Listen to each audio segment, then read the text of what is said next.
sini. Roh Kudus, ku mengasihimu. Kau lembut, kau manis, kaulah penghiburku, penolongku, diutus Bapakku.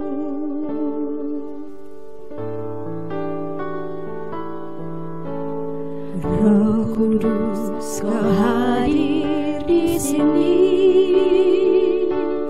Roh Kudus, ku mengasihimu. Kau lembut, kau manis, kaulah penghiburku, penolongku, diutus Bapakku. Buka hati untuk Roh-Mu Tuhan.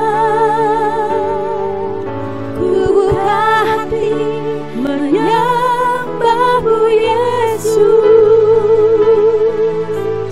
Jamahlah kami, penuhi kami dengan kuasa Allah Maha Tinggi.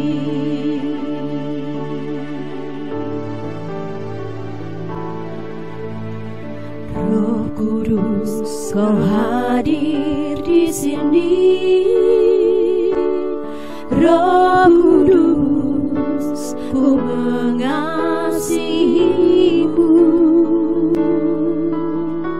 Kau lembut, kau manis, kaulah penghiburku, penolongku, diutus Bapakku.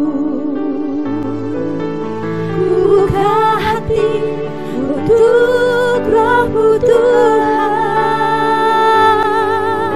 Ku buka hati menyembah-Mu Yesus. Jamahlah kami, penuhi kami dengan kuasa Allah Maha Tinggi. Ku buka hati untuk Roh-Mu Tuhan. Ku buka hati menyembah-Mu Yesus. Jamahlah kami, penuhi kami dengan kuasa Allah Maha Tinggi.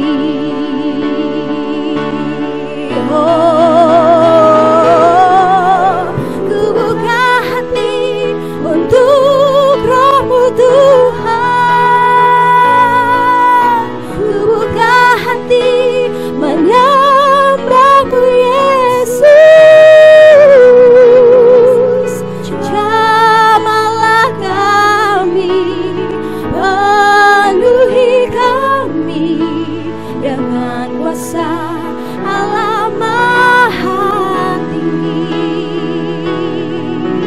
Ku buka hati untuk Roh-Mu Tuhan. Ku buka hati menyembah-Mu Yesus. Jamahlah kami, penuhi kami dengan kuasa Allah Maha Tinggi. Jamahlah kami, penuhi kami dengan kuasa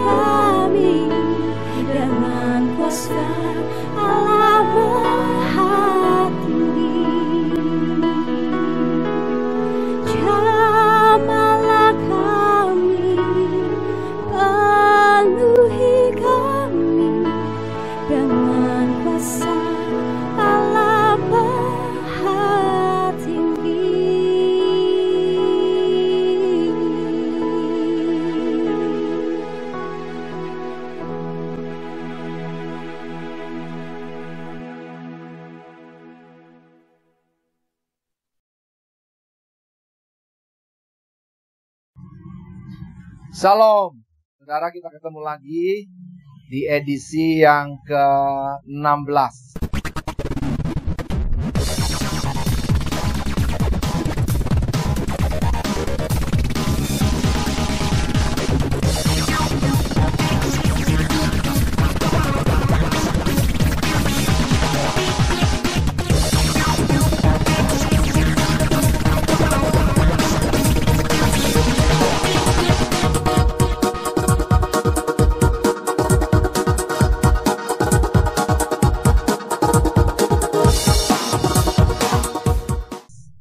Kita bersyukur kepada Tuhan karena Tuhan selalu menyertai kita dan tidak pernah meninggalkan kita. Saat ini kita akan belajar tentang akhir zaman, saudara. Sedikit saja, tidak banyak hal yang kita kupas. Di dalam Yudas pasal 1 ayat 18 dikatakan begini. Sebab mereka telah mengatakan kepada kamu, menjelang akhir zaman akan tampil pengejek-pengejek yang akan hidup menuruti hawa nafsu kefasikan mereka. Mereka adalah pemecah belah yang dikuasai hanya oleh keinginan-keinginan dunia ini dan yang hidup tanpa Roh Kudus. Saudara-saudara yang kasih Tuhan, di akhir zaman ini yang kita bahas yang lebih menonjol akan tampil pengejek-pengejek dan pemecah belah. Kenapa bisa terjadi semacam ini? Karena banyak orang hari ini tampil di semua lini. Bahkan khotbah pendeta didebatkan, ribut sana sini. Agama satu ngurusi agama yang lain, kepercayaan satu ngurusi kepercayaan lain, yang justru memecah belah. Sementara yang harusnya dikerjakan tidak dikerjakan. Kenapa bisa terjadi? Karena mereka hidup tanpa Roh Kudus. Yang membuat kekristenan berbeda dari semua agama yang lain adalah hidup dengan Roh Kudus. Nah, kalau kita Kristen tetapi hidup tanpa Roh Kudus, maka kita juga sama akan menjadi pemecah belah, akan menjadi pengejek-pengejek. Sedikit-sedikit kita akan nyinggung orang lain, dikit-dikit kita akan menyakiti orang lain. Kita tidak suka persatuan, dipecah-pecah. Yang benar disalahkan, yang salah bisa dibenarkan. Yang penting adalah dirinya dapat untung. Nah, ketika seseorang dapat untung, yang benar bisa disalahkan, yang salah bisa dibenarkan. Tergantung dengan situasi dan kondisi. Menguntungkan saya enggak? Ego kita tercapai enggak? Nah, bagaimana orang hidup tanpa Roh Kudus sekalipun sudah Kristen?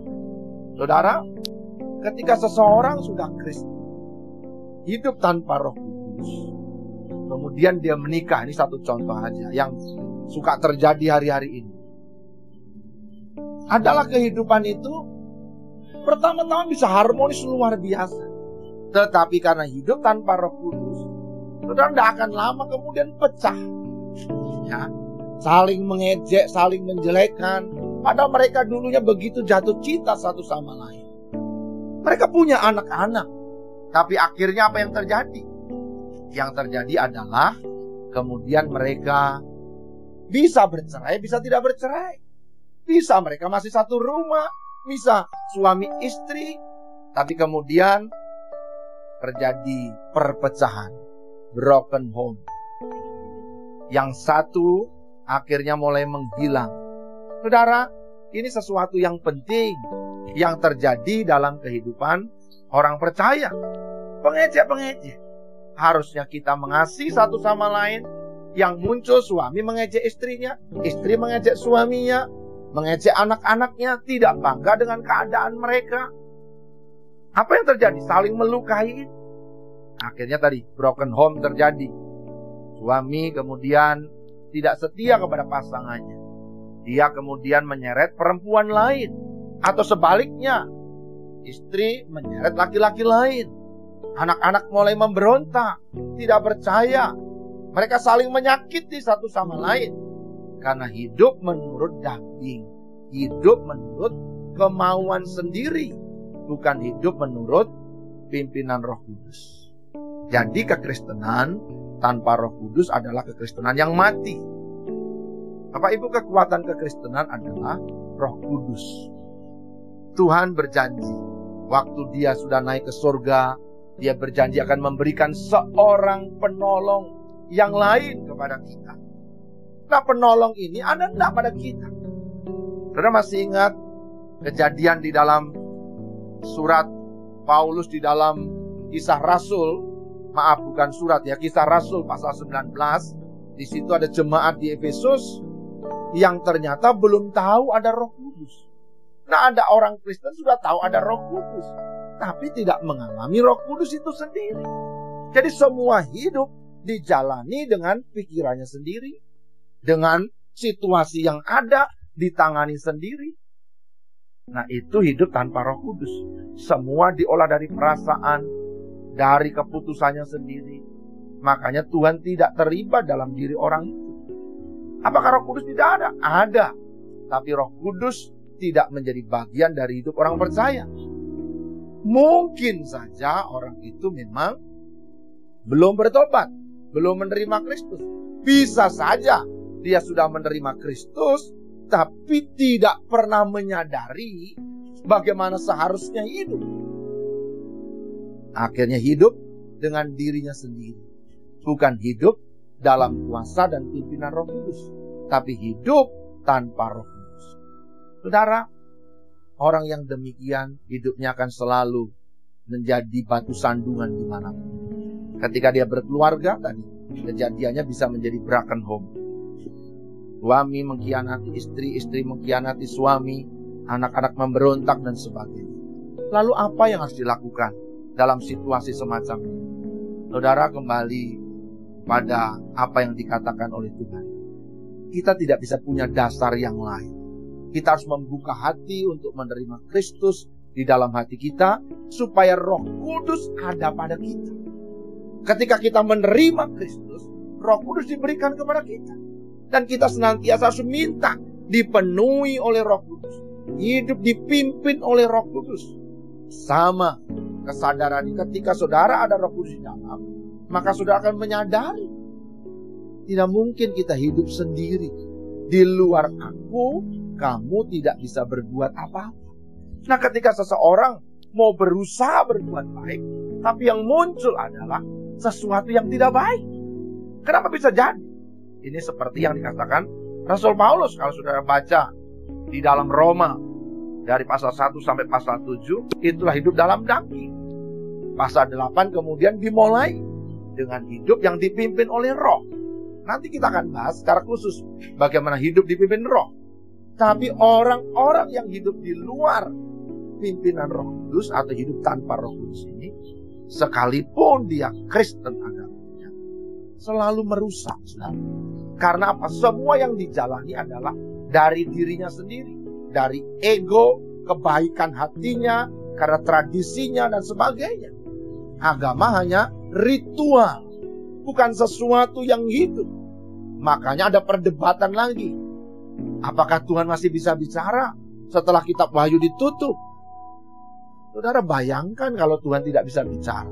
Dia memberikan Roh Kudus yang akan menolong kita, yang akan mengajar kita, yang akan menghibur kita, menguatkan, memimpin kita. Lalu diam-diam apa yang terjadi? Tidak mungkin. Secara rasionalitasnya tidak mungkin. Tapi orang ribut debat teologi. Saudara, saya tidak mau melayani debat teologi.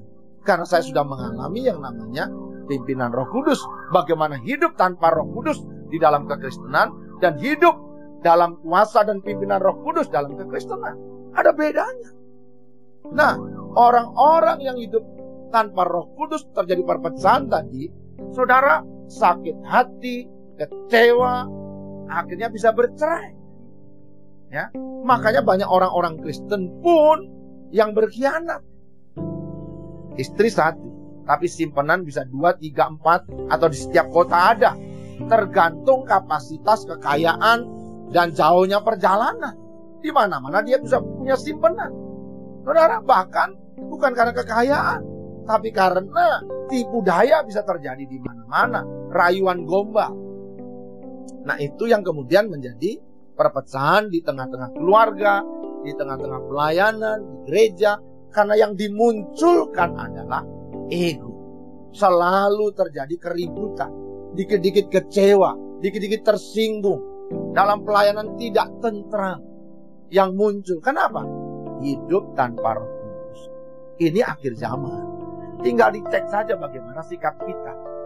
Sedikit-sedikit bagaimana saudara dengan pasangan hidup saudara? Bagaimana dengan anak-anak saudara? Bagaimana dengan adik, kakak? Bagaimana dengan keluarga kita? Keluarga inti, keluarga besar. Dengan komunitas kita. Kadang-kadang kita tadi menjadi pemecah belah, bukan menyatukan. Di bangsa kita juga banyak memanfaatkan situasi ini memecah belah. Saudara, situasi ini kan harus dihadapi dengan kesatuan. Kita mendukung pemerintah, keputusan presiden, dan semua jajarannya kita dukung, kita topang. Tapi ada orang yang hanya asbun saja. Ngomong sembarang di sini, tapi dia tidak bikin apa-apa. Baik di tingkat kabupaten, kota, di tingkat kampung, bahkan di provinsi, di pusat apalagi. Muncul para politikus busuk. Tapi itu terlalu besar kita bisa. Di tengah-tengah keluarga. Dalam situasi ini kita stay at home. Tinggal di rumah. Yang seharusnya istri menguatkan suami dan sebaliknya. Suami menguatkan istri. Tapi yang muncul apa? Perpecahan. Karena istri menuntut suami dan sebaliknya suami menuntut istri. Anak-anak juga menuntut. Minta diperhatikan. Kebutuhan ini dan itu.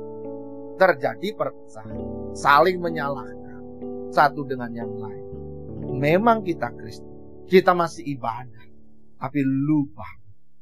Saudara, bahkan di dalam 2 Timotius pasal 3 dikatakan, ketahuilah bahwa pada hari-hari terakhir akan datang masa yang sukar. Nah, sekarang ini masa yang sukar sekali. Nah, mudah dihadapi bagi siapapun. Nah, mudah. Manusia akan mencintai dirinya sendiri dan menjadi hamba uang. Mereka akan membuang dan menyombongkan diri. Mereka akan menjadi pemfitnah. Mereka akan berontak terhadap orang tua dan tidak tahu berterima kasih. Tidak memedulikan agama. Tidak tahu mengasihi. Tidak mau berdamai. Suka menjelekkan orang. Tidak dapat mengekang diri. Garang. Tidak suka yang baik. Suka mengkhianat. Tidak berpikir panjang, berlagak tahu. Lebih menuruti hawa nafsu daripada menuruti Allah. Secara lahiriah, perhatikan sini. Secara lahiriah mereka menjalankan ibadah mereka. Berarti mereka masih beribadah, masih rajin. Mungkin ke gereja atau yang lain-lain, ke tempat ibadah masing-masing. Tetapi pada hakikatnya mereka memungkiri kekuatannya sendiri. Jauhilah mereka. Bapak ibu saudara, ini bukan masalah Kristen atau tidak Kristen. Tapi Kristen tanpa Roh Kudus, kualitas tidak beda jauh dengan semua agama lain. Karena semua agama mengajarkan yang baik. Tetapi kita daging ini ingin yang baik, tapi yang terjadi adalah yang tidak baik. Sudah berencana nanti aku ketemu, aku kasih salam, aku kasih hormat, tapi lihat mukanya. Dia tidak jadi hormat, saudara. Lihat dia. Reaksinya. Tidak jadi dia berdamai. Dia sudah mau berdamai. Tapi dengar kata-katanya. Tidak jadi. Kenapa? Karena hidup dengan kedagingan ego. Dia merasa terganggu. Dia tidak dipimpin oleh Roh. Jadi Kristen tidak menjamin, sekali lagi. Saya suka ngomong ini, menyampaikan ini. Kenapa? Ya karena memang kekristenan intinya di sini. Kalau engkau Kristen yang benar, engkau akan hidup dipimpin oleh Roh Kudus. Bukan tanpa Roh Kudus. Sebab di luar aku, kamu tidak bisa berbuat apa-apa. Saudara memahami ini? Mari kita pahami. Kalau hari ini engkau, suami istri ada masalah. Anak-anak pada pergi semaunya sendiri. Istri demikian juga, suami demikian. Saudara mungkin saling mengecewakan. Tidak ada jalan lain kecuali merendahkan diri. Semua pasti lelah. Orang selingkuh tidak ada yang suka cita. Pasti lelah. Tinggal di luar, minum mabuk, pasti lelah. Saudara berkhianat, pasti lelah. Saudara tidak setia, pasti lelah. Saudara membenci seseorang, pasti lelah. Kecewa, lelah. Makanya Tuhan bilang, marilah kepadaku semua yang letih lesu dan berbeban berat. Aku akan memberikan kelegaan kepadamu. Bagaimana saudara? Apakah engkau letih lesu, lelah, berbeban berat? Karena semua engkau pikul sendiri, engkau tanggung sendiri. Hari ini engkau mendengar firman ini. Siapapun dia yang hidup di akhir zaman ini, kalau engkau hidup tanpa Roh Kudus, maka engkau akan punya ciri yang sama. Saudara, menjadi pemecah belah tidak menyenangkan. 1-2 kali mungkin menyenangkan, tapi tidak akan menyenangkan. Saudara, saya mau cerita kesaksian saya. Saya ini dulu, saudara, kalau tidak tipu orang, rasanya belum puas. Tapi kalau sudah tipu orang, hati ini senang sekali, rasanya puas. Aduh, sudah saya tipu ya. Saya sudah bikin garah seseorang. Saya sudah bikin marah seseorang. Saya sudah bikin kecewa seseorang. Kadang-kadang saya panggil anak kecil. Nanti kalau mamamu panggil, kau akan begini-begini. Untuk melawan, memberontak. Ya. Saya masih ingat ketika saya di SD, membuat guru menangis, di SMP juga begitu, di SMA. Saudara, kenapa? Daging itu puas kalau melihat yang begitu, menyakiti orang. Tapi ketika saya sudah ada di dalam Kristus, nah, hidup saya berbeda. Apalagi ketika saya mulai hidup dipimpin Roh, hidup saya sangat berbeda. Ada buah Roh di dalam hidup saya. Kalau hari ini engkau juga lelah, mari datang kepada Kristus. Gimana caranya?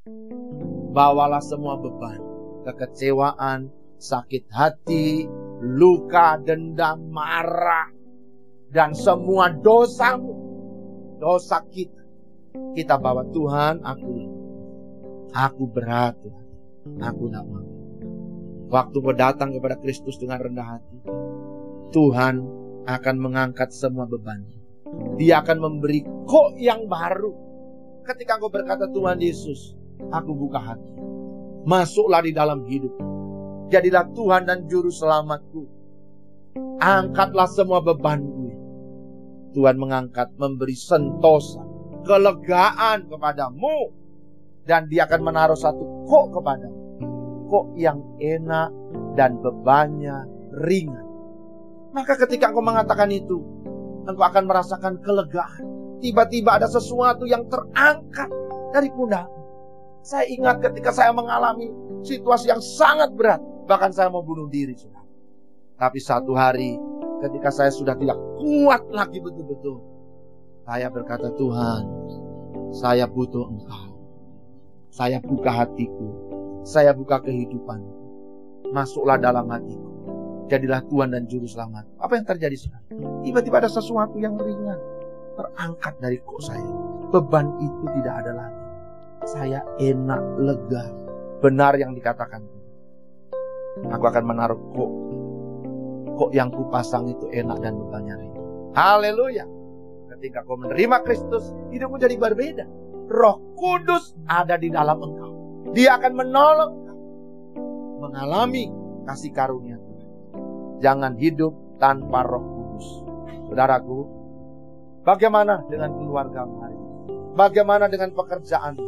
Bagaimana dengan pasangan hidupmu? Bagaimana dengan anak-anakmu? Bagaimana dengan saudara-saudaramu? Bagaimana hidupmu di komunitasmu? Mari bawa kepada Tuhan. Mari kita berdoa. Tuhan, terima kasih kami sudah mendengar firman.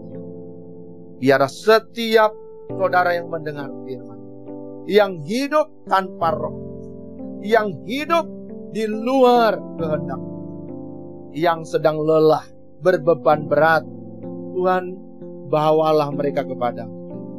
Ketika mereka mengangkat tangannya, saat ini membuka hatinya untuk menerima Tuhan, masuklah dalam hidupnya. Angkatlah beban, berikanlah sentosa, kelegaan, dan Tuhan seperti janjimu akan menaruh kuk yang enak dan bebannya ringan. Engkau ganti dengan damai sejahtera, sukacita, pengampunan, kelepasan, kemenangan di dalam nama Tuhan Yesus. Haleluya. Amin. Bapak Ibu Saudara, ketika engkau sudah menerima Kristus, hidupmu akan berubah. Nanti kita akan bahas lebih jauh bagaimana kita berjalan dengan Roh Kudus. Kalau hari ini kita berbicara tentang tanpa Roh Kudus, nanti kita bahas bagaimana kita hidup dengan Roh Kudus. Seorang penolong yang akan menolong di masa-masa sulit seperti ini. Nantikan saya di setiap jam 7 malam di program ini, Mengenal Yesus Sehari-hari. Jangan lupa saudara like, share, bagikan kepada teman-teman. Saya dengar ada banyak yang sudah dibagi dan banyak orang diberkati.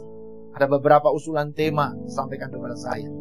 Jangan lupa yang belum subscribe dan tekan loncengnya supaya setiap kali video saya diupload, saudara mendapatkan pemberitahuan. Tuhan memberkati. Sampai ketemu. Haleluya.